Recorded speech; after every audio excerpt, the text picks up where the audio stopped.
The next day, Sarung was assigned a new job, working in the private residence of Wango's father for a special executive program. It was a high-level role, meant only for the top employees. Sarung was overwhelmed. She didn't even know the rules. A woman on site tried to guide her through the process. Suddenly, Sarung walked in and was shocked to see Wango sitting with Yuri, the birthday girl from before. She overheard Wango's father saying, "We should agree on the wedding date for Yuri and Wango." Sarung was devastated. She dropped a tray of dishes. Wango rushed to help her, asking if she was okay. But the manager scolded her in front of everyone. Later, Wango told Yuri, "I've already rejected this marriage. I love someone else." Yuri coldly replied, "You can love whoever you want, but in the end, we're getting married." Sarung walked up to the second floor and found a little boy alone. She played around with him. She later learned he was Hara's son, a quiet, withdrawn child. At the end of the day, Sarung discovered that she had earned more in one day than her entire monthly salary. That night, Wango stood outside Sarung's house, trying to call her or get her attention, but she didn't respond. A police officer approached, and Wango explained his situation until the officer started feeling bad for him. Later, he drove to Sarung's new workplace. "What's wrong with you, kid? Did she ignore you or what? Honestly, you made me feel bad for you." Sarung appeared and sat silently. Wango told her, "What you heard. I'd never do that. I love you.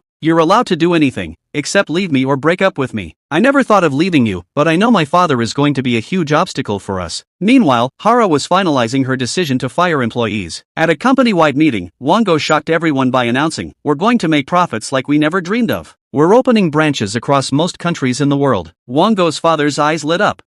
He immediately approved the proposal, and promoted Wango to be in charge of everything in the hotel. Hara was furious. She swore to her assistant that she wouldn't let this go. Later, Wango visited the retired employee again. She told him she had been waiting for him. She revealed deep secrets, and Wango's reaction was strange. He called Sarung and asked to see her. He was feeling down. They spent the night together, comforting one another. But someone secretly took photos of them. The next day, the news broke. A scandalous affair involving Wango, the hotel heir. Wango's father used money to try to stop the story from spreading. But Hara had already beaten him to it. She paid even more to blow up the story. Employees began gossiping. Luckily, the leaked photo didn't show Sarung's face clearly. Still, one employee said, "The figure looks familiar. But no way that's Wango's girlfriend. She's way too simple." Sarung started panicking, but Wango reassured her and apologized for putting her in this awkward situation. Sang barged in and said, "You two have really gotten us into a mess. I bet Hara is behind this. She tried to recruit me once." Sang told them about how Hara wanted to turn him against Wango. He refused and told her, "I'll never betray him." Wango thanked him, then kicked him out of the room jokingly. That night, another photo leaked. And this time, Sarung's face was visible.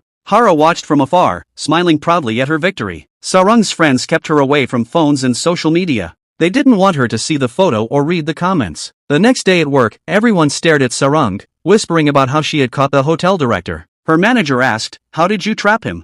What did you do?" Just then, Wango appeared and said loudly, "I'm the one who chased her. I fell in love with her. If anyone has questions, I'm ready to answer them all." He told Sarung to walk confidently. She's the director's girlfriend, after all. Then he turned to the others and said, "Let her rest. She's clearly stressed from the drama." He assured everyone, "There's no scandal here. And that's it." He told the team to treat Sarung with kindness and protect her. Everyone was happy for them. Meanwhile, Hara was in a room with senior staff. They were discussing a proposal to promote Wango officially. Wango's father walked in and told Hara, "I know what you've been thinking. I know you created that scandal. I never thought you'd stoop so low, especially toward your own brother." He ordered her to resign from any position she held in the hotel. Later, Wango and Sarung visited Grandma to check on her. Her elderly friends were excited to see Wango, after years of mocking the grandma for her granddaughter's love life. Now they were taking photos with him. The next day, Wango's father invited Sarung to lunch and personally served her food. Then he told her, "I want you to take some time off. Think seriously about breaking up with Wango. You two don't belong together. Stay away from the hotel for now." Sarung sat alone, thinking hard about what to do.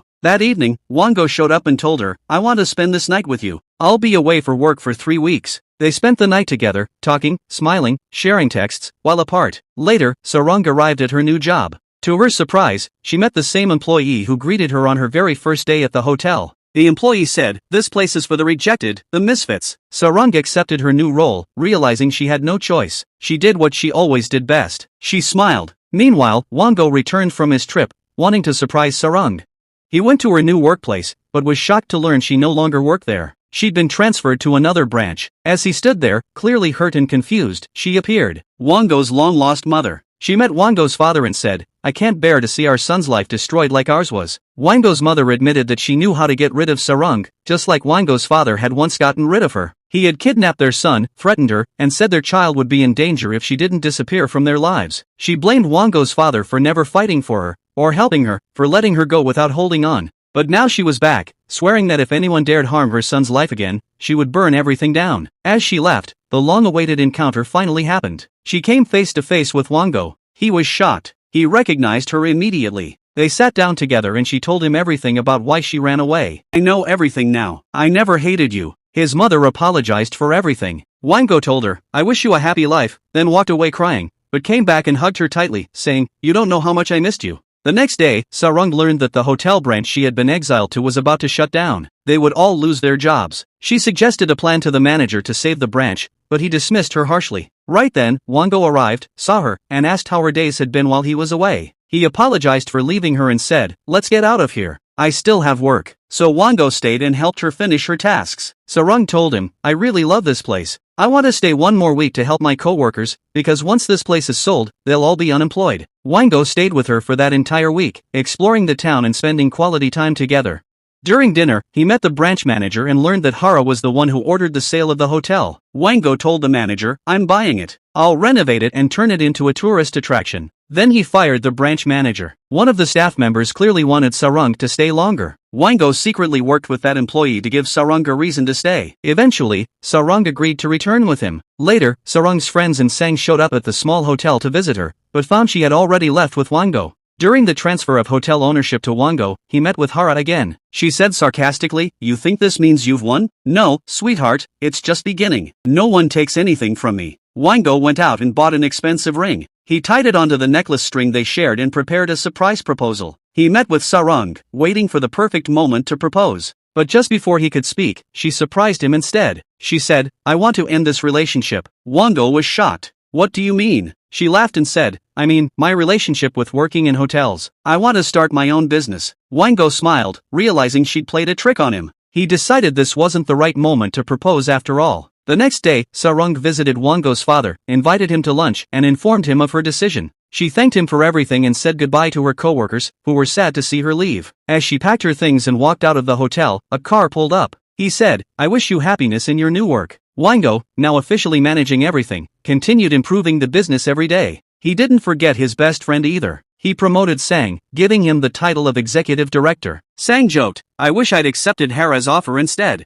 As always, Wango kicked him out playfully. Meanwhile, Sarang searched for a small house to turn into a hotel. After lots of searching, she finally found it. She celebrated with her friends. When her grandmother found out, she opened a drawer, took out all the money she had secretly saved, and handed it to Sarang to support her new journey. Sarang began renovating the house by herself, turning it into a beautiful space. Back at Wango's family, Hara's son had returned to America. Wango learned that the child had been forced to leave again. He confronted Hara, telling her, maybe it's time you stop obsessing over control, and start seeing the people who love you before they're gone. At the airport, while sending off her son, Hara heard his words echo in her mind. Something shifted in her. She took her son's hand and went back home. Sarang finished preparing her little hotel. On the opening day, no one showed up. After all, the hotel was just one room. But late that night, Wango appeared. He was her first guest. They sat together and talked the whole night. The next morning, he helped her with hotel tasks. Every night, he'd show up with a new excuse. Just checking something. Eventually, Sarang told him, you're not resting at all. I'm hiring staff. Maybe you should apply. Several people came to interview for the position. Wango applied too. I need money. I'm barely surviving as chairman of a luxury hotel chain.